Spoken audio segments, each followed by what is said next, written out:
Noong Huwebes, sinabi ng White House na lumagda na ang Israel sa pinahuling ceasefire proposal para sa Gaza.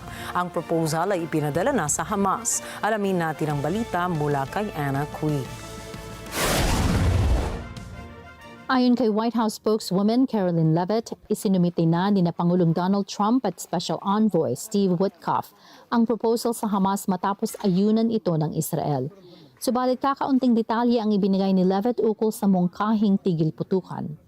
I can confirm that Special Envoy Witkoff and the President submitted a ceasefire proposal to Hamas that Israel backed and supported. Israel signed off on this proposal before it was sent to Hamas. I can also confirm that those discussions are continuing, and we hope that a ceasefire in Gaza will take place so we can return all of the hostages home, and that's been a priority from this administration from the beginning. I won't comment further as we are in the midst of this right now.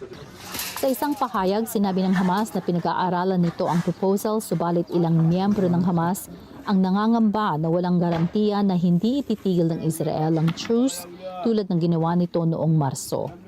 Kasama sa proposal ng isang 60 araw na ceasefire, pati na ang pagpapalaya sa 10 bihag at pagbalik ng labi ng 18 nasawing hostages.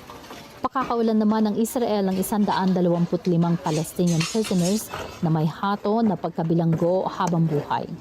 Gayun din, itutuloy ang humanitarian aid gamit ang UN at ang Red Crescent. I-deploy naman sa 2 yugto ang puwersang militar ng Israel sa teritoryo. Papalansyahin ng 2 panig ang mga detalye ng proposal bago ipatupad ang ceasefire.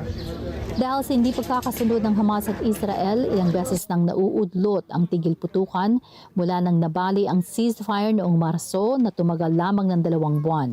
Tinanggihan ng Hamas na isuko ang mga armas nito. Ayon din sa militanteng grupo, kailangang iatras ng Israel ang mga sundalo nito sa Gaza at mangakong tatapusin na ang labanan.